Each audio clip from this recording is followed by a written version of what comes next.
구약성경 이사야 40장 25절부터 마지막 절까지 말씀을 우리 한 절씩 교독하겠습니다. 제가 가진 성경으로는 1015면에 있습니다.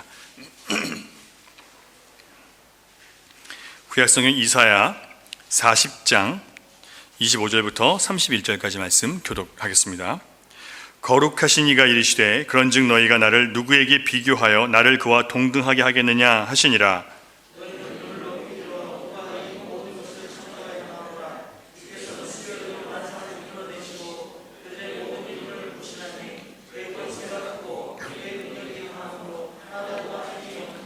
야곱아 어찌하여 네가 말하며 이스라엘아 네가 이르기를 내 길은 여호와께 숨겨졌으며 내 송사는 내 하나님에게서 벗어난다 하느냐.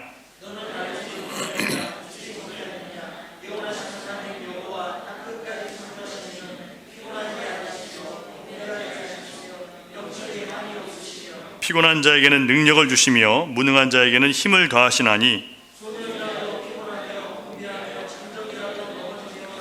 같이 있습니다. 오직 여호와를 앙망하는 자는 새 힘을 얻으리니 독수리가 날개치며 올라감 같을 것이요 다른 박질하여도 곤비하지 아니하겠고 걸어가도 피곤하지 아니하리로다. 아멘.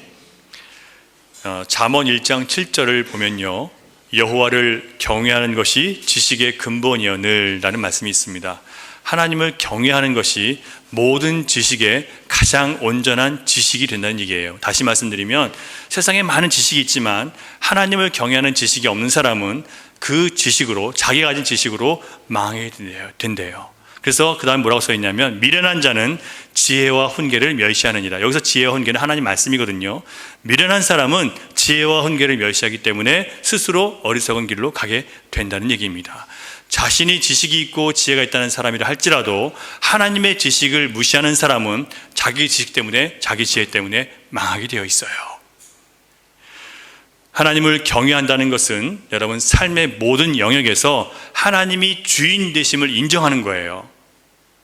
여러분 경외라는 것이 영어로 성경으로 보면 fear라고 해서 두려움이라는 뜻인데, 여기서 말하는 두려움이라는 것은 무서워서 하는 게 아니라 하나님이 어떤 분이신지, 하나님은 세상을 창조하시고 이 세상을 심판하시고 이 세상을 다스리시는 역사의 주인이기 때문에 얼마나 위대한 분이세요. 그러니까 우리가 정치적으로 높은 사람 앞에 함부로 하지 못하는 것처럼 세상을 지으신 그 하나님 앞에 더 경외하는 마음으로 순종하는 것, 그것을 경외라고 얘기하는 거예요. 두려운 마음이 아니라 공경하는 마음으로, 존경하는 마음으로 순종하는 것을 경외라고 얘기해요. 자, 그러면 하나님을 경외하기 때문에 하나님이 내 인생의 모든 부분의 주인이세요. 하나님을 의식하고 살아가는 거죠.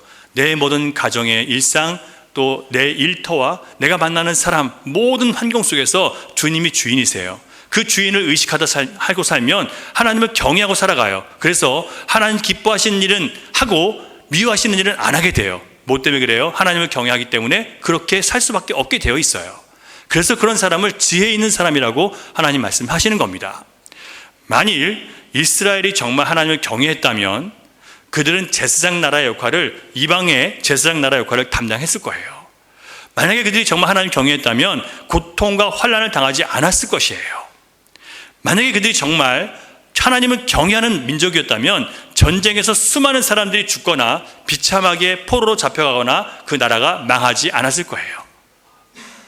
제가 왜 이렇게 말씀을 드리냐면 신명기 4장 6절에서 모세가 이렇게 선포를 해요. 너희는 지켜 행하라. 하나님 말씀이에요. 이것이 여러 민족 앞에서 너희의 지혜요 너희의 지식이라. 그러니까 하나님을 경외하고 살아가라는 거예요. 하나님 말씀에 대해서 의식하고 마음에 두고 살아가라는 거예요. 그런데 그렇게 하면 어떻게 되냐면 그들이라는 것은 이방 사람들 얘기예요. 그들이 이 모든 규례를 듣고 하나님의 백성들과 그 주변에 있는 사람들이 하나님의 백성들이 하나님 말씀을 듣고 살아가는 것이 얼마나 위대한 것인지를 듣고 나서 이렇게 얘기한대요. 이 큰 나라 사람은 과연 지혜와 지식이 있는 백성이로다. 여러분 이스라엘은요 한 번도 큰 나라였던 적이 없어요. 여러분 아시죠? 이방의 다른 나라에 비해서는 이 이스라엘은 항상 약소국이었어요. 그런데 사람들이 뭐라고 해요? 이 큰 나라 사람은 과연 지혜와 지식이 있다? 그렇게 얘기한대요. 왜 그럴까요? 크신 하나님을 경외하고 그 하나님의 말씀을 따라 살아가면 크신 하나님의 백성으로서 인정과 칭찬을 받는다는 거예요.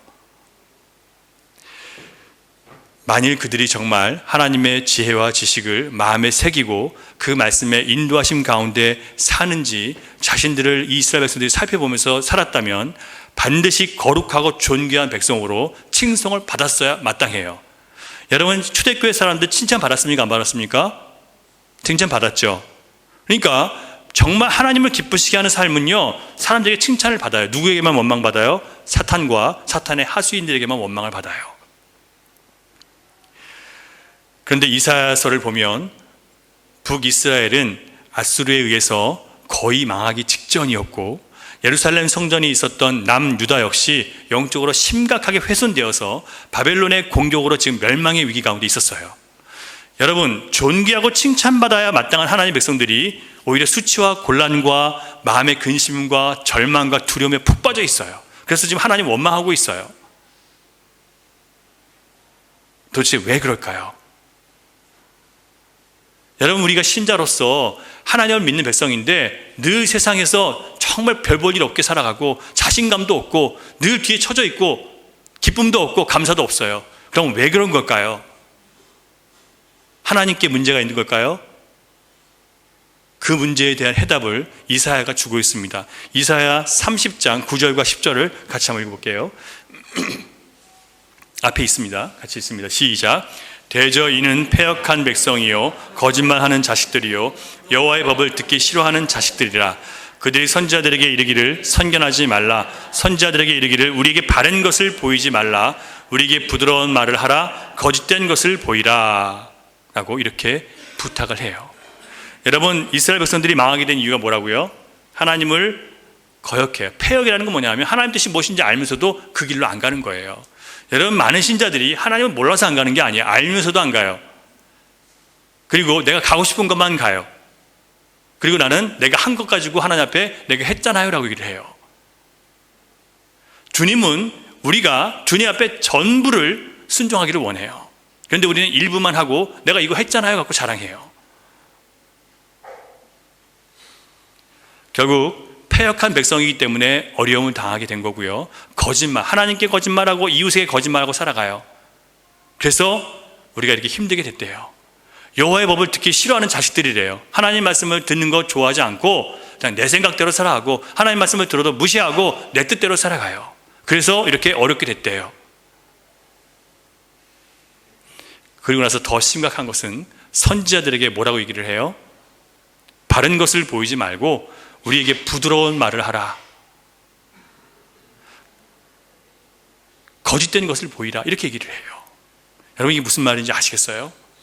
하나님의 진리를 선포하는 종들에게 뭐라고 하는 거예요?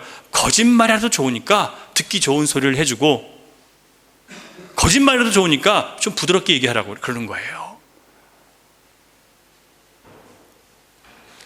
북이스라엘도 똑같은 영적 상황이었습니다. 호세아 4장 6절을 보면 내 백성이 지식이 없으므로 망한다 라고 했어요.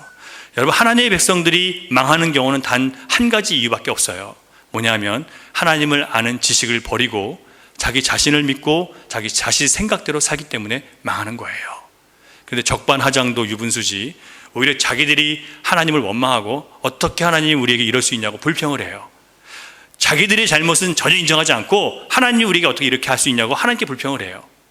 여러분, 유다 백성들은 하나님을 이방의 우상들과 비교하면서 우리가 이런 고통을 당하느니 차라리 하나님 믿는 게 좋을 게 뭐가 있냐는 거예요.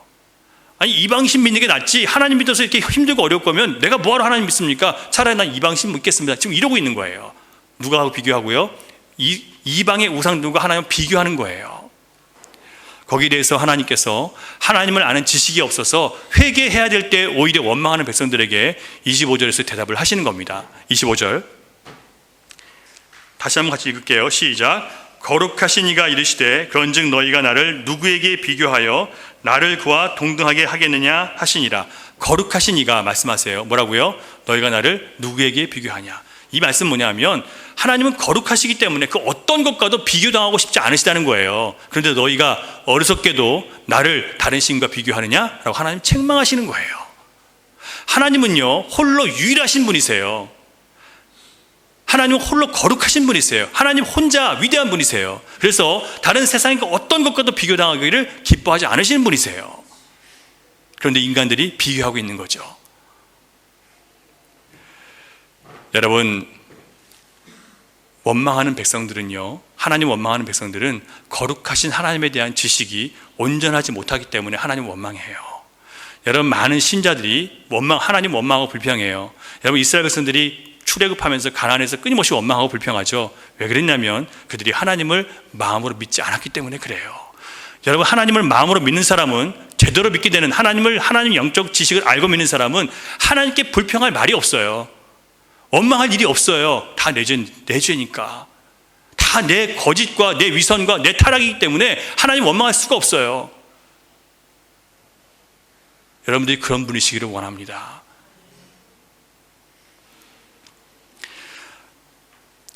우리 하나님은 거룩하신 하나님이시라고 친히 말씀하세요. 만일 신자가 하나님이 세상 그 어떤 것보다 초월되시고 더 위대하시고 더 특별한 분이시라는 것을, 하나님의 거룩성, 하나님의 성품의 거룩성이라고 하는데, 그 거룩성을 알지 못하고 이해하지 못한 상태로 예수를 믿으면요, 유다 백성들처럼 하나님을 경외하는 모습을 상실한 사람으로 살아갑니다. 여러분, 하나님이 경외하는 것은 첫 번째로 예배예요.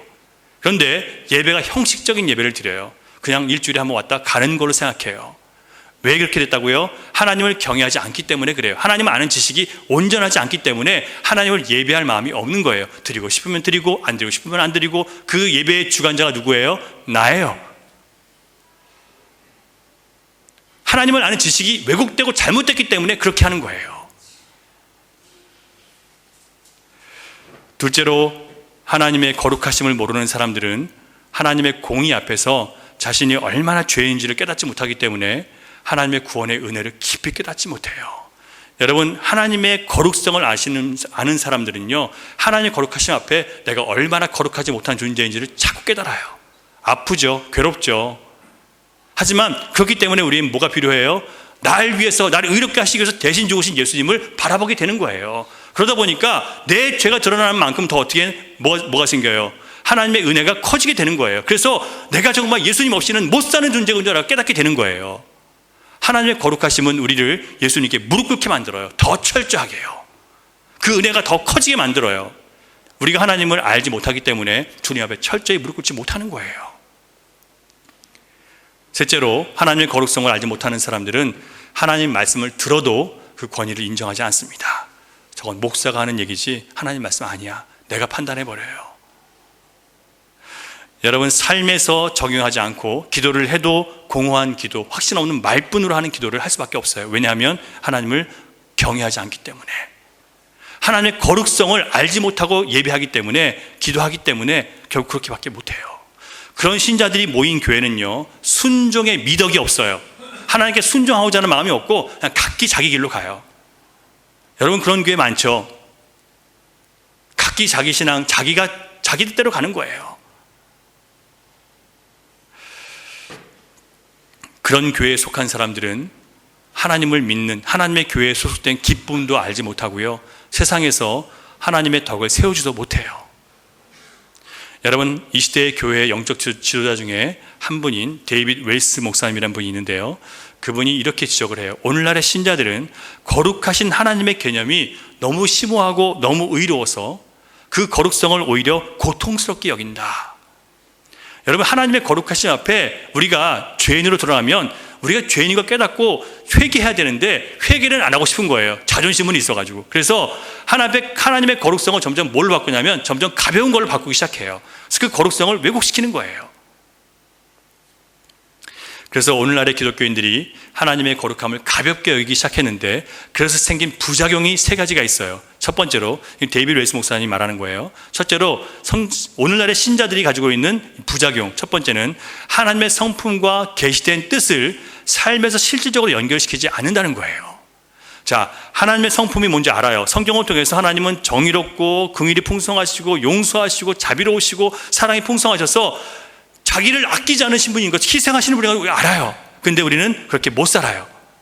삶에 연결시키지 않아요. 그거는 하나님이니까 거룩하신 하나님만 하는 거고 나는 못해. 이렇게 딱 분리를 시켜버려요. 그거는 목사나 직분자나 하는 것이 평신도에 나갔던 사람 하는 거 아니야. 이렇게 딱 산을 거버려요. 정말 무지해서 그런 얘기를 하는 거예요. 분명히 하나님은 모든 신자들에게 내가 거룩하니 너희도 거룩하라고 말씀하셨어요. 근데 오늘날 신자들은 어떻게 사람이 그렇게 거룩하게 사느냐고 오히려 하나님 말씀을 대놓고 반박해요. 이걸 패역이라고 하는 거예요. 패역. 거룩하게 살려고 하면 피곤하다고 말합니다. 그래서 서로 아픈 건 건드리지 말고 그냥 좋게 좋게 지냅시다. 목사님도 우리 너무 힘들게 하지 말고 서로 좀 편안하게 지냅시다.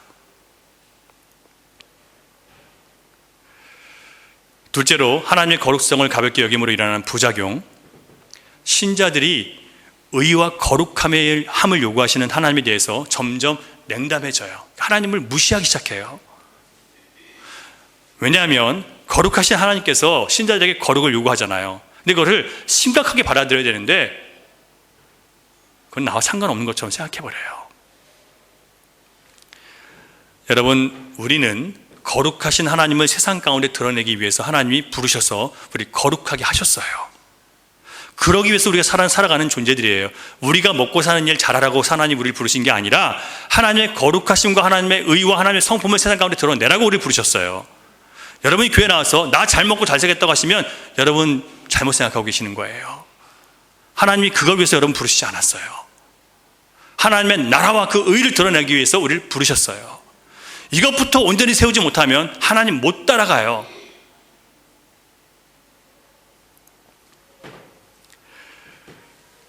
하나님은 우리에게 모든 일에 진실하고 거룩하고 공평하고 정의롭고 거짓이 없으라고 얘기하세요. 여러분, 우리가 장사하면서 우리가 살면서 여러분 정의롭고 공평하고 진실하게만 할 수 있던가요? 우리가 또한 자비와 용서와 인내를 가지고 모든 사람들 대해주래요. 진짜 열받게 하는 사람들, 진짜 나의 원수 같은 인간 향해서 우리가 이렇게 됩니까? 안 되죠. 그러다 보니까 자꾸 뭐라고 하냐면 그건 하나님이나 하시는 거고 나는 그렇게 못 살겠습니다. 딱 선을 그어버려요. 하나님 말씀에 대해서 점점 냉담해져요. 하나님이 말씀이라면 나도 그렇게 하겠습니다라고 나 자신과 싸워야 되는데, 기도하면서 수저 앞에 매달려야 되는데 안 해요. 그건 하나님 믿는 사람, 그거는 목사나 하는 거고 나에게 그런 거 바라지 마세요. 딱 선을 그어버려요. 정말 안타까워요. 저는요, 그게요. 그건 나는 예수님 안 믿겠다는 거 똑같은 거예요. 얼마나 무지한 얘기인지 몰라. 그런데 그 무지한 것을 아주 반복적으로 얘기를 해요. 나는 이렇게만 믿겠습니다.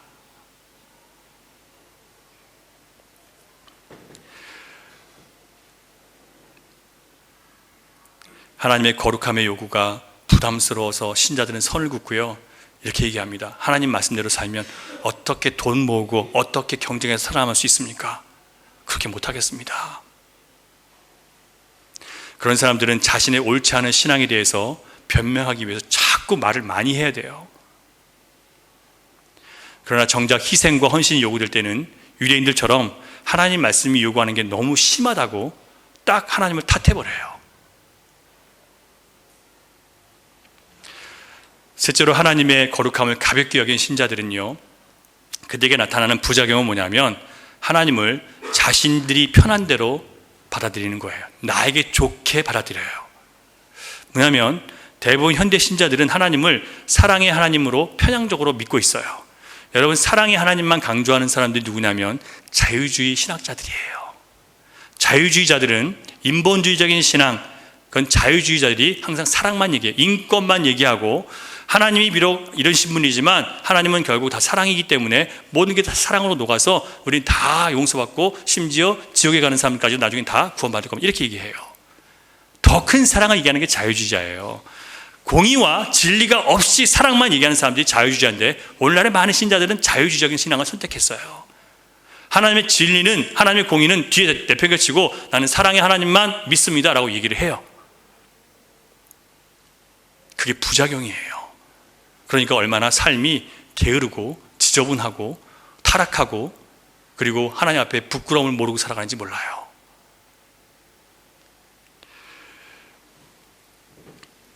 여러분, 성경 말씀과 역사적인 기독교는 거룩하신 하나님은 반드시 정의의 하나님이시고 사랑의 하나님이라고 두 가지를 다 가르쳐요.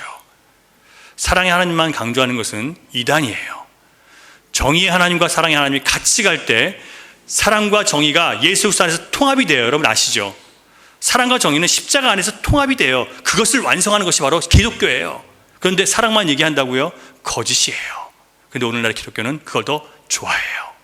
내가 아무리 개판으로 살든 하나님과 아무 상관없이 살아도 그래도 나는 천국을 보내야 그게 하나님의 사랑입니다. 이렇게 얘기해요. 성경과 다른 신앙을 가지고 그게 맞대요. 오늘 우리가 들은 이 말씀은요, 이사야의 말씀은 거룩함을 알지 못하고 듣지 못하고 깨닫지 못한 사람들에게 다시 한번 살아계신 하나님의 거룩하심이 무엇인지를 밝히 보여주는 말씀이에요. 이 거룩하심을 우리가 알아야 하나님을 제대로 믿을 수 있어요. 하나님은 세상과 완전히 다른 분이세요. 우리와 비슷할 것이라고 생각하면 안 돼요. 우리와 완전히 다른 분이세요, 여러분. 내 생각과 비슷할 거라고 생각하지 마세요. 나랑 완전히 다른 분이에요. 나의 뒤통수를 치시는 분이에요. 나의 모든 것을 박살내시는 분이에요. 그리고 새롭게 지으시는 분이에요. 첫 번째로 이사야는 하나님이 세상을 창조하신 거룩하신 하나님이라고 선포를 해요. 여러분, 이게 별것도 아닌 것 같지만 이게 제일 중요한 거예요. 여러분, 구약성경 첫 번째 말씀이 뭐예요? 태초에 하나님이 천지를 창조하시라. 이걸 통과 못하면 예수 안 믿는 거라고 제가 말씀드렸어요. 태초에 하나님이 천지 창조하신 것을 못 믿는 사람은 예수 안 믿는 거예요. 하나님 믿는 사람 아니에요. 그냥 나는 하나님을 믿는다고 동의한다고 생각할 뿐이지 자기 스스로 속이는 거예요. 하나님 믿는 게 아니에요. 태초에 하나님이 창조하셨다는 말씀은 뭐냐면 하나님만 유일하게 이렇게 말씀하세요. 그 어떤 신도 마치 자기가 스스로 이 온 우주를 창조했다고 얘기하는 사람은 존재는 아무도 없어요. 어떤 신도 없어요. 이 온 우주를 내가 창조했다고 하시는 분은 하나님밖에 없으세요. 여러분, 왜 그렇게 말씀하세요? 하나님이 그렇게 하셨으니까요. 지금 많은 세상 논리들이, 과학들이 세상이 하나님이 창조하시지 않은 것으로 얘기하고 싶어서 많은 과학적인 논리들을 만들어내요. 하지만 그들이 결국 다 포기해버려요.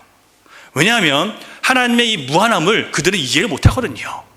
잠시 살다가 떠난 인간들은 무한한 하나님에 대해서 이해를 못해요. 그래서 그들이 만든 과학과 그들이 만든 온갖 최신의 어떤 첨단 기술을 가지고도 하나님의 영원하심을 측정을 못해요. 지금도 그 망원경 가지고 최고로 멀리 볼 수 있는 게 아직 이 은하계에서 멀리 못 갔어요. 지금 이 우리 은하계가 수억, 수천, 수만 무한계가 있는데 우리 은하계 밖에 요만큼밖에 못 봐요. 아직도요. 아직 멀었어요. 그런데 우리가 하나님을 안다고요? 우리가 하나님을 평가할 수 있다고요?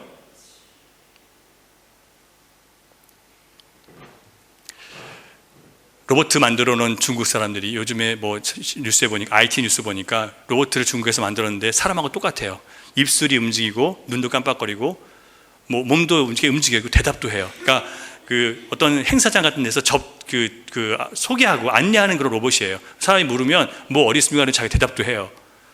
중국에서 만들었어요. 정말 뭐 양귀비, 그래서 별명이 양귀비예요. 양귀비처럼 생겨가지고 예쁘게 만들어놨더라고요. 근데 말하는 게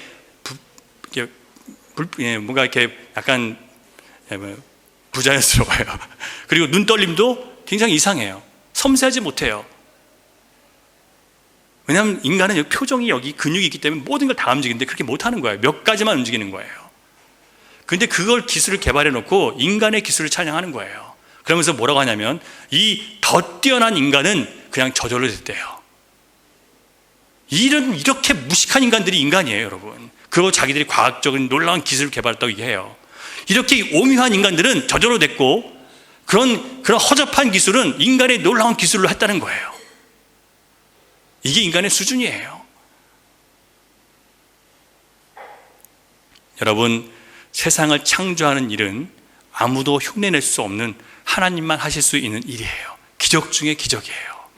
그러므로 하나님이 세상을 창조하셨다는 이것은 하나님이 얼마나 거룩한 분이신 것, 구별된 분이신 것, 탁월한 분이신 것, 초월한 분이신 것, 위대한 분이신 것을 우리에게 알려주는 놀라운 비밀이에요. 그래서 이 창조를 인정하지 못하는 사람들은 신자가 아니에요. 마귀도 그의 능력을 따라서 많은 기적을 행할 수 있습니다. 사탄은요, 세상을 창조할 수는 없지만 여러분, 많은 거짓과 많은 세상의 위대한 것들을 창조할 수 있어요. 마귀는 사람들에게 큰 부도 줄 수 있고 세상적인 영광도 줄 수 있고 또 많은 세상적인 재능과 또 세상을 즐겁게 하는 쾌락도 줄 수 있어요. 하지만 마귀는 절대로 생명에 이르게 할 수 있는 능력은 없어요. 사람을 선하게 만들지도 못하고요, 의롭게 해주지도 못해요. 살리지 못해요. 오직 생명은 하나님께만 있고 우리 의롭게 하시는 분도 하나님만 하실 수 있어요. 여러분, 거룩하신 하나님은 세상을 창조하신 진짜 주인이십니다. 세상에 많은 신이라고 하는 신들이 있고요, 자기가 주인이라고 하는 많은 주인들이 있지만 진짜 살아계신 주님, 참 주인은 하나님밖에 없으십니다. 영원하신 하나님이 참 주인이시고 세상을 창조하셨어요. 이게 바로 하나님을 아는 가장 지식 중에 지식의 기초예요. 누가 그걸 몰라요? 여러분, 그걸 아는 것과 그것을 내 삶에 적용해 살아가는 것은 완전히 다른 얘기예요. 여러분 보세요. 25절을 보면 눈을 높이 들어 누가 이 모든 것을 창조하였나 보라 라고 했어요. 자, 여러분, 신자가 만약 하나님이 세상을 창조하셨다는 말씀을 믿지 못하면 참된 영적 지식이 없는 거예요. 그럼 어떤 일이 벌어지는지 아세요? 세상에 높아진 것들, 세상에 영광스러운 것들, 세상에 인기 있는 것들 바라보면서 나도 좀 저렇게 됐으면 좋겠다, 이 생각을 하고 있어요. 창조의 하나님을 모르면요, 이런 생각을 하고 있어요. 여러분, 자, 여러분 세상 부러워한 적 많으시죠? 나도 좀 저만큼 부자가 됐으면 좋겠다, 나도 좀 저런 지혜가 있었으면 좋겠다, 나도 좀 저런 거 해봤으면 좋겠다, 부러워하는 거 있으시죠? 여러분, 그것을 만드신 하나님, 그분이 위대하신 것이지, 그것을 세운 그 사람, 그것을 하나님이 주신 재능과 능력을 가지고 한 사람보다 하나님께서 만드신 인간이 위대한 거예요. 이걸 보지 못하면 그 사람들 부러워하는 거예요. 여러분, 나도 저들처럼 되고 싶다는, 세상을 바라보면서 그런 소원을 갖고 있다면 창세기 10장에 나오는 사람들처럼 바벨탑을 쌓고 있는 거예요. 이사야는 하나님께서는 죄와 악을 빼고 모든 것을 창조하셨다는 것을 믿고 있습니다. 근데 고대 이집트 시인들은요, 태양을 신으로 섬겼고요, 바벨론 사람들은 달을 신으로 섬겼어요. 또 다른 민족들은 온갖 이런저런 별들을 자기들의 신으로 모셨습니다. 그러므로 해와 달과 별을 포함해서 모든 것을 창조하신 하나님을 믿는 하나님의 백성들이 만약에 해, 달, 별을 숭배하면 그들은 어떤 사람들이에요? 바보죠, 바보. 예, 어리석고 미련한 사람들이에요. 그런데 우리는 세상의 물질, 세상의 어떤 능력, 이런 것들을 우리는 섬기고 있어요. 그 모든 것을 지으시고 만드신 하나님이 아닌 그런 것들을 섬기고 그런 것들을 바라고 의지하고 있어요. 뭐가 다르죠? 우리가 똑같은 거예요. 그게 우상 숭배예요. 내 건강, 내 물질, 내 능력, 내 사업 믿고 살아가는 것이 바로 하나님 보시 우상 숭배예요.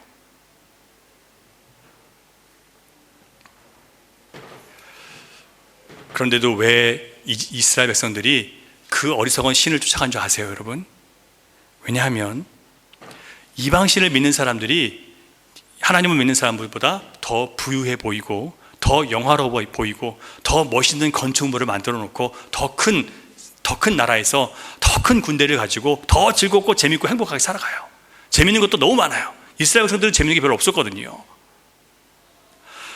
반면에 하나님은 자기 백성들에게 하나님이 하신 일을 기념하면서 절기를 지키면서 하나님 안에서 즐거워하라고 얘기해요. 자, 이방민들은 뭘 즐거워해요? 그들의 절기는요, 온갖 자기들이 즐거운 것을 다 갖다 놓고 즐거워하는 거예요. 인간을 즐겁게 할 수 있는 모든 것들을 다 쓸 수 있어요. 하지만 하나님의 절기는 뭐예요? 인간을 위한 즐거움이 아니라 하나님 안에서 즐거워하는 것을 배우는 시간이에요. 이스라엘 절기의 사람들은 이방 사람들처럼 맛있는 거 해먹고 재밌고 즐겁게 지내는 게 아니었어요. 오히려 맛없는 빵을 먹고, 부풀리지 않은 딱딱한 빵 먹고, 쓴 나물 먹고, 소망을 짓고 광야 생활하면서 하나님 얘기만 하고 있어야 되는 거예요. 하나님이 옛날에 어떻게 우리를 건져내셨는지 아냐? 그 얘기하고 있어야 되는 거예요. 애들이 재밌어 하겠습니까? 그게 교회예요. 왜냐하면 세상은 그렇게 즐겁고 화려하지만 우리는 하나님 안에서 즐거움을 찾기 위해서 이렇게 배우고 있습니다. 그걸 가르치는 거예요. 세상과 동떨어지기 위해서 훈련하는 것이 이게 바로 교회예요. 세상의 즐거움을 즐거움으로 하지 않고 하나님 안에서 즐거움을 찾는 훈련을 하는 것이 바로 교회란 말이에요. 땅의 즐거움보다 하나님 나라의 즐거움을 생각하면서 세상 즐거움 버리는 연습을 하도록 하신 건데, 이스라엘 백성들은 거기에 따라가지 않았던 거예요. 26절을 보면 이사야는 세상 만물 중에 하나도 빠짐없이 다 하나님의 창조 안에 있다고 말씀을 해요. 하나도 빠짐이 없다는 것은 뭐냐면, 여러분 26절을 보시면요, 보라 주께, 중간 이유부터 볼게요. 보라 주께서는 수요대로 만상을 이끌어내시고 그들의 모든 이름을 부르시나니, 이렇게 했어요. 자, 만상을 이끌어냈다는 것은 하나님 만드신 모든 것들을 하나님 부르시면 다 나온다는 거예요. 무슨 얘기냐면 하나님이 이 세상 모두를 향해서 하나님이 부르시면 이 모든 세상은 다 하나님께 나갈 거예요. 그리고 하나님께 경배해요. 왜냐하면 하나님 창조하셨으니까. 그러니까 누구만 안 나가요? 인간만 안 나가. 인간만. 왜요? 인간만 타락해서 하나님을 거역했기 때문에. 나는 하나님이 짓지 않았는데요, 나는 그냥 먼지가 난 이렇게 된 건데요, 원숭이가 나를 이렇게 만들었는데요, 이러고 있는 거예요. 사람들은요. 여러분, 우리가 이렇게 어리석은 존재라는 것을 알아야 하나님의 지식에 대한 사모함이 생기는 거예요.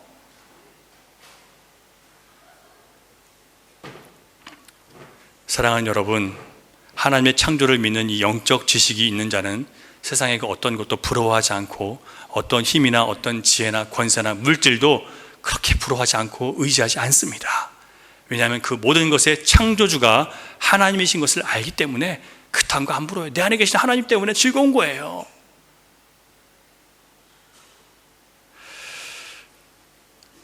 오직 그 모든 것을 지으신 하나님만 위대한 것을 아는 사람들이 바로 창조주 하나님을 믿는 하나님의 백성들입니다. 그래서 마음이 세상을 향하지도 않고 세상의 대단한 것에 마음 빼앗기지 않습니다. 여러분은 어떠하십니까? 여러분의 마음은 창조주 하나님을 가장 즐거워하십니까? 여기에 여러분 책임 있게 대답하시기 바랍니다. 둘째로, 거룩하신 하나님은요, 오늘도 살아계시고 자기 백성들을 위해서 쉬지 않고 일하고 계신다는 거예요. 거룩하신 하나님은 쉬지 않고 일하고 계세요. 누구를 위해서? 우리를 위해서. 자, 우상들은요, 여러분 우리가 이 갈멜산의 그 대결을 보면서 아는 것처럼 바알 선지자와 아세라 선지자가, 그 선지자들이 850명이 모여서 그냥 막 나중에는 안 되니까 자해를 하고 피를 흘리고 막 그냥 울고 난리를 쳐도 응답이 없어요. 왜 그래요? 신이 아니니까요. 물론 여러분, 이 잡다한 우상들도 그런 기적을 보여줄 때가 있어요. 마귀의 능력에 따라서 우리를 속이기 위해서 그런 걸 해요. 하지만 영혼을 권하지 못해요. 그래서 여러분, 항상 우리는 답은 영혼권에 있어요. 하나님께서 우리를 그런 대결에서 이기게 하시는 것은 영혼을 권하시기 위한 것이지, 그 대결에서 우리 이겨서 우리끼리 좋아라고 하는 게 아니에요. 여러분, 28절에 말씀을 우리가 한번 근거로 찾아보겠습니다. 하나님이 쉬지 않고 일한다는 근거, 28절 같이 있습니다. 시작. 너는 알지 못하였느냐, 듣지 못하였느냐, 영원하신 하나님 여호와 땅 끝까지 창조하신 이는 피고하지 않으시며 곤비하지 않으시며 명철이 한이 없으시며. 29절 가면 피곤한 자에게는 능력을 주시고 또 무능한 자에게는 힘을 주시나니, 더하시나니라고 했어요. 자, 무슨 얘기예요? 일을 하세요, 안 하세요? 하나님은 일을 하고 계세요. 그런데 여러분, 이 말씀을 우리가 하나님 말씀이라고 받아들인 다음에 그 다음에 우리가 한번 생각을 해봐야 돼요. 자, 그런데 현실 속에서 우리는 우리가 원하는 상황 속에서 우리 뜻대로 되지 않으면 우리가 어떻게 판단하냐면, 내 판단과 내 개인적인 경험을 통해서 나는 내가 생각한 대로 확신을 해버려요. 지금 하나님께서 말씀하신 것 같고 내가 볼 때는 아닌 것 같지만 하나님이 일하신다고 하시기 때문에 나 하나님이 일한다고 난 믿습니다, 이렇게 해야 되는데, 주님, 그거는 내가 믿고 싶은데 현실적으로 보이지 않는 데가 어떻게 믿습니까? 이렇게 한단 말이에요. 그럼 내가 지금 뭘 믿는 거예요? 내 판단과 내 주관을 믿는 거예요. 안 보여도 하나님이 그렇다고 하시면, 내 하나님 맞다고 하셨으니까 내가 믿을게요. 이걸 순종이라고 하는 거예요. 그 다음에 보여요. 근데 아니, 보여야 믿죠. 주님, 뭘 해주셔야 내가 뭘 믿든지 말든지 하죠. 절대로 그 사람 믿을 날이 없어요, 이제 앞으로도요. 믿음은 이런 거예요. 내 판단과 내 의견을 꺾고 주님 말씀하신 게 맞다고 받아들이면 그때부터 이게 보여요.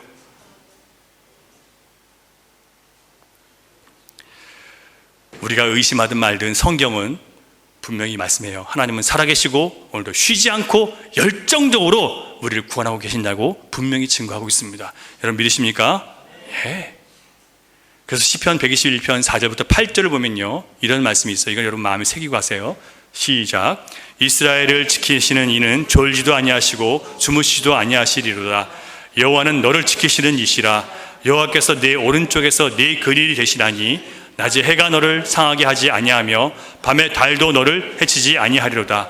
여호와께서 너를 지켜 모든 환난을 면하게 하시며 또 네 영혼을 지키시리로다. 여호와께서 너의 출입을 지금부터 영원까지 지키시리로다. 예, 했습니다는 제가 쓴 거예요. 여러분, 주님은 우리를 쉬지도 조지도 않고 지키고 계세요. 영원히. 이 말씀을 믿으세요. 여러분이 현실을 믿지 마세요. 그는 풍랑이 이는 바다처럼, 예수님이 분명히 그 배의 주인이신데 풍랑이 이는 바다처럼 풍랑일 뿐이에요. 지나가요. 주님만 주인으로 모시고 사는 사람은 반드시 이길 수 있어요. 그런데 27절을 보면 이스라엘 백성들은 스스로 판단해요. 뭐라고 했어요? 내 길은 여호와께 숨겨졌습니다. 뭐냐면 주님이 사방으로 우리를 다 그냥 성을 둘러싸서 막아놓고 나갈 길을 주님 마련해 주지 않았습니다. 주님 도대체 뭐 하시는 거예요? 이러고 있어요. 또한 내 송사는 내 하나님에서 벗어났습니다. 이 무슨 뜻이냐면 내가 이렇게 억울하고 분한데 하나님은 나를 위해서 아무것도 안 해주시고 계신다는 거예요. 하나님 침묵하고 계신다는 거예요.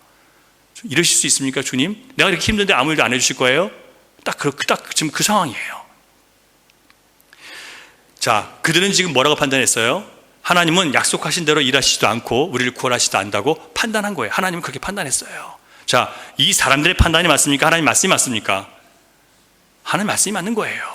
사실 유대인들의 불만은요, 자신들이 지금 둘러싸여 있음에도 불구하고 아무 일도 안 해주신다는 것단 말이에요. 자, 하나님이 정말 살아 역사하시는 신이면, 강하고 지혜로운 신이면 이 바벨론을 물리쳐줘야 된다는 거예요. 자, 근데 여러분, 바벨론을 누가 데리고 오셨어요? 여러분 아시죠? 성경 아시잖아요. 바벨론 누가 데리고 오셨어요? 하나님 데리고 오셨어요. 하나님이.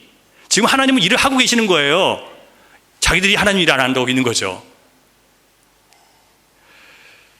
그들이 만약에 성경을 통해서 하나님을 알고 만났다면, 하나님을 아는 지식이 있었다면, 그들은 지금 자신들이 당하는 고난이 모든 종교 지도자들부터 시작해서 어린 아이들까지 다 하나님을 배신했기 때문이라는 것을 알았을 거예요. 그거를 성경을 통해서 보지 않는 거예요. 그냥 하나님께서 어떻게 이렇게 할 수 있습니까? 불평만 하고 있는 거예요. 이것은 하나님의 신실하심을 의심하고 하나님의 능력을 모욕하는 거예요. 여러분, 우리가 하나님을 불평하지 말고 원망하지 말아야 될 것이 바로 여기 있어요. 하나님의 신실함을 여러분 의심하지 마세요. 사실 저도 살면서 하나님이 저를 위해서 아무 일도 하지 않으신다고, 이 세상에 이렇게 고통과 죄악과 부정이 많은데도 하나님 침묵하신다는 말을 할 때가 있었어요. 그래서 신은 죽었다고 하는 세상 철학자들의 말이 와 닿게 느껴졌던 적도 저도 있었어요. 그러면서 저는 제가 무지하거나 잘못 생각했다고, 하나님에 대해서 내가 잘못 판단했다고 생각하지 않았어요. 내가 맞다고 생각했어요. 아닙니다, 여러분. 우리가 믿는 거룩하신 하나님은 신실하신 분이세요. 신실하다는 것은 자기 백성들을 위해서 하나님은 항상 하신 말씀을 똑같이 하신다는 얘기예요. 똑같이 일하시고 똑같이 선하시고 똑같은 일로 화내시고 똑같은 일로 용서하세요. 어제는 용서하시고 오늘 용서하시는 게 아니라 똑같이 용서하시고, 어제 화내신 일로 오늘은 화 안 내시는 게 아니라 오늘도 똑같이 화를 내세요. 구약에서 화내신 하나님은 오늘도 화내세요. 그런데 그 진노를 누구에게 쏟으셨어요? 나에게 안 쏟으시고 예수님께 쏟아서 내가 사는 거예요. 지금 유다 백성들은 하나님이 침묵하시는 하나님, 자기 백성들도 돌보지 않는 무책임한 하나님으로 생각하고 있어요. 왜 그렇습니까? 하나님을 아는 지식이 없기 때문에 결국 이렇게밖에 생각을 못하는 거예요. 하나님의 거룩하심을 잘 모르기 때문에 결국 그런 결론에 도달할 수밖에 없는 거예요.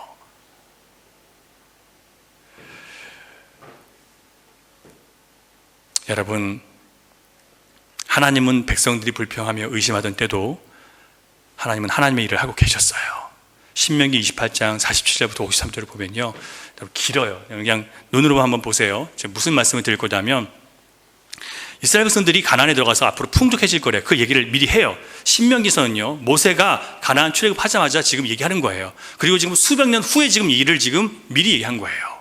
뭐라고 얘기하냐면, 너희가 이제 가나안 땅에 들어가게 될 거야. 자기 못 들어갔어요. 그러면서 너희들 들어가서 풍족하게 될 것이고 기쁨과 즐거움을 누릴 거야. 하지만 너희가 하나님을 여호와로 섬기지 않기 때문에 반드시 큰 환란이 올 거야 라고 얘기해요. 그 환란이 점점 심해지면 어디까지 가냐면, 이 북쪽에서 큰 나라가 와서 너희들을 둘러쌀 건데, 성을 둘러쌀 건데, 너희들을 아주 무섭고 아주 그냥 악독한 사람들이 찾아와서 너희들을 끌어서 땅끝까지 끌고 갈 거야. 포로로 잡아간다는 얘기예요.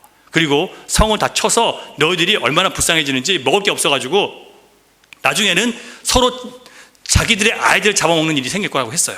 근데 그 일이 여러분 일어났습니까? 안 일어났습니까? 북이스라엘과 유대에 일어났어요. 그 일이요. 지금 이 이사야 시대 때 일어났단 말이에요. 그 일이요. 왜 그렇게 했다고요? 하나님을 섬겨야 하나님의 백성들이, 하나님을 경외해야 될 백성들이 하나님을 떠나서 자기들이 왕이 됐단 말이에요. 여러분, 하나님은 유다 백성이 하나님은 살아계시지 않고 우리를 돕지 않고 공평하지 않다고 원망하고 의심하던 중에도 하나님은 하나님의 일을 하고 계셨던 거예요. 그들이 몰랐던 것은 하나님 말씀으로 자기 상황을 살펴보지 않았기 때문에 그런 거예요. 하나님을 아는 지식 가운데 자기를 보는 게 아니라 자기 판단으로 자기의 상황을 보니까 계속 뭐라고 했냐면, 하나님 쪽에 답을 좀 주셔야죠. 내 인생이 이렇게 답답한데 왜 답이 없어요? 왜 답이 없어요? 하나님을 아는 지식으로 보지 않고 자기 스스로 생각하기 때문에 답이 없는 거예요. 여러분, 저는 하나님을 완전히 알지 못하기 때문에 여러분의 질문에 말문이 막힐 수 있어요. 하지만 하나님은 여러분이 아무리 곤란한 질문에도 말문이 막히지 않으세요. 하나님은 완전한 지혜 가운데 계신 분이세요. 그래서 여러분, 성경을 통해서 하나님 만나셔야 돼요. 신자로 살면서 여러분이 하나님의 침묵을 경험하거나 하나님이 내게 불공평하게 대하시는 것 같이 느껴진다면, 아무 일도 안 하시는 것처럼 원망스러울 때가 있다면, 여러분, 성경에 나오는 하나님의 신실하심을 의심하지 마시고 자기 자신을 의심하시기 바랍니다. 하나님 의심하지 말고 나를 의심하세요. 그것이 거룩하신 하나님을 아는 온전한 지식입니다. 하나님은 오늘도 가장 명철하고 명확하게 일하고 계십니다. 그래서 하나님이 하시는 일을 여러분 누구도 의심하도록 하나님 허락하지 않으십니다. 거룩하신 하나님을 여러분 알고 믿고 따르고 싶으시다면 여러분 할 일은 하나밖에 없어요. 성경을 펴시고 성령님의 도우심을 받아서 하나님의 뜻을 깨닫고 싶다고 기도하면서 겸손히 읽으세요. 여러분이 알고 싶은 걸 알려고 하지 마시고, 하나님의 뜻이 내게 알게 되기를 원한다고 하나님의 뜻을 깨닫고 싶다고 기도하면서 겸손히 읽으세요. 그러면 느헤미야 시대에 성경을 통독하던 백성들이 가슴을 치면서 우리가 하나님의 율법책에 기록된 말씀을 따라 살지 않았기 때문에 이렇게 우리가 고통을 받았습니다라고 회개하는 역사들이 바로 우리에게도 일어날 거예요. 우리가 하나님 율법책에 기록된 대로 살지 않았기 때문에 이렇게 됐다고 회개하게 될 거예요. 여러분, 하나님을 믿는다고 하는데 기쁨이 없다면 여러분 반드시, 감사가 없고 감동이 없다면 여러분 하나님 말씀으로 돌아오시기 바랍니다. 순종하지 않던 부분에 대해서 이제 순종하기로 결단하시기 바랍니다. 제가 지난주 중에 말씀 묵상 사역을 하는 자매를 하나 만나서 얘기했는데, 대학생이에요. 젊은 어린 친구예요. 20대예요. 말씀 묵상하고 말씀을 읽으면서 말씀의 깊이 은혜를 받아서 자기가 이제 현지인들 신학교에서 말씀 묵상을 하나의 커리큘럼으로 가르치고 있어요. 그런데 월요일 저녁마다 많은 이 목회자들도 오고 이 교회 멤버들이 와서 같이 공부를 하는데, 말씀을 읽으면서 사람들이 막 울기 시작한대요. 자꾸요. 그러면서 뭐라고 하냐면, 이 말씀에 대해서 지금 이 자매님이 해석해 주는 걸 듣다 보면 자기 가슴들이 너무 찔리고 아프대요. 그래서 찔리고 아파서 울 수밖에 없다는 거예요. 여러분, 자기들이 그동안 잘못 믿고 잘못 살아온 것이 성경을 읽으면서 깨달아지니까 찔리고 아파서 울 수밖에 없는 게 바로 진리예요. 그게 겸손한 사람이에요. 여러분, 거룩하신 하나님 말씀 앞에 겸손히 듣는 마음을 가지시면요, 우리가 거룩하게 변화될 수 있습니다. 그 말씀은 영원하고 능력이 있습니다. 모든 교만하고 스스로 높아진 자를 낮추어서 하나님 앞에 굴복하게 만드는 능력이 있어요. 오늘도 우리가 그 능력을 믿고 말씀 앞에 굴복해야 돼요. 세 번째로, 하나님의 거룩하심은 살아계신 하나님을 믿고 바라보고 의지하는 자에게 반드시 새 힘을 주는 거예요. 다시 한번요. 살아계신 거룩하신 하나님을 믿고 바라보고 의지하는 자기 자녀에게, 아무에게나 하시는 거 아니에요. 여러분, 반드시 조건이 뭐냐면 하나님을 바라보고 의지해야 돼요. 그냥 가만히 있다고 되는 거 아니에요. 여러분들이 하나님을 바라보고 의지하고 그분을 믿고 따라갈 때 새 힘을 주세요. 지금 29절을 보면 하나님은 피곤한 자에게 능력을 주시며 무능한 자에게 힘을 더하신다고 했어요. 여기서 피곤한 자라는 것은요, 의미를 여러분 잘 아셔야 돼요. 한때는 하나님을 거역하고 한때는 반항했지만 이제 돌이켜서 하나님의 심판을 통해서 내가 이 고통 가운데 하나님의 심판 때문에 고통을 당하는 자, 그리고 하나님이 우리를 의롭게 만드시는데 그 의롭게 만드시는 과정 때문에 고통을 당하는 사람을 얘기하는 거예요. 그냥 아무나 자기 먹고 사는 일 하다가 피곤하고 지친 거 얘기하는 거 아니에요. 내가 뭐 나를 위해 살다가 너무 피곤하고 지쳐서 주님 나에게 새 힘을 주세요, 그런 얘기 한다고 하는 게 아니에요. 이건요, 주님께서 부르신 주님의 길을 가다가 너무 지치고 피곤한데 주님, 나는 도저히 주님의 길을 갈 수가 없어요. 주님이 거룩함을 쫓아갈 수가 없어요. 주님의 경외하는 길을 내가 따라갈 수가 없어요. 너무 힘들어요 하고 피곤한 자에게 주님이 새 힘을 주신다는 얘기예요. 자기 위해 사는 사람에게 주시는 힘이 아니에요. 저도 그런 줄 알고 있다가 아무리 기도해도 힘을 안 주시더라고요. 저를 위해 사는데 아무리 기도해도 힘을 안 주세요. 똑같이 피곤하고 똑같이 어렵더라고요. 무슨 얘기냐면 주님을 따라가는 이 순례의 길, 피곤하고 어렵지만 그러나 주님께서 가라고 하셨기 때문에 또 가는 거예요. 울면서 또 가는 거예요. 아프면서 또 가는 거예요. 갔더니 주님께서 위로해 주시고 힘을 주셔서 또 갈 수 있게 하시더라고요. 무능한 자도 마찬가지예요. 여러분, 내가 사업을 성공하려고 하는데 자꾸 안 돼요. 내 머리가 좀 딸려서 안 돼요. 내 지식이 딸려서 안 돼요. 그래서 주님, 내 머리로 사업이 안 되니까 주님의 지혜를 빌려서 사업에 성공하게 해주십시오. 그런 얘기가 아니에요. 무슨 얘기냐면 우리는 주님의 거룩하심을 따라가는데 너무 무능해요. 주님의 성품을 닮아가는데 도무지 안 되는 인간들이에요, 우리가. 그래서 주님, 나는 도저히 주님을 따라갈 수 없는 무능한 존재예요 라고 고백해요. 그 고백을 통해서 하나님은 우리에게 뭘 주세요? 갈 수 있도록 주님께서 다시 능력을 주시는 거예요. 무능한 자에게 능력을 주신다는 것은 그런 의미예요. 나는 못 가요 주님, 난 쓰러졌어요. 그런데 주님이 다시 일으켜서 끌고 가세요. 엘리야를 일으켜서 데리고 가신 것처럼요. 그러므로 여러분, 거룩한 주님의 길을 끝까지 가셔야 됩니다. 포기하지 마세요. 이런저런 상처 때문에, 이런저런 부딪힘 때문에 포기하지 마세요. 주님 바라보고 가셔야 돼요.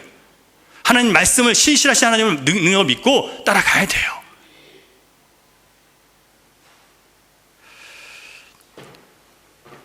사랑하는 여러분, 이제 우리 거룩하신 하나님을 믿고 거룩한 신자가 되어야 됩니다.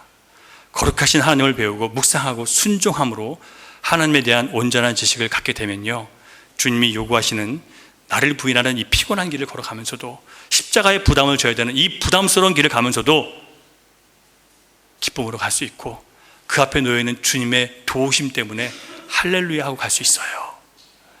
내가 가는 이 거룩함의 길이 도저히 나의 지혜로는, 나의 능력으로 갈 수 없는데 주님이 능력을 주셔서, 나는 할 수 없었는데 주님이 다 길을 열어놓으셨네요, 주님이 도와주셨네요, 그 입술의 고백을 하게 만드실 거예요. 그 길을 부디 떠나지 마세요. 저는 우리 교회가 이런 하나님의 거룩하심을 바르게 알고 하나님의 위대하심을 체험하고 그 위대하신 하나님의 역사를 겸손하게 감당할 수 있는 교회가 될 줄 믿습니다.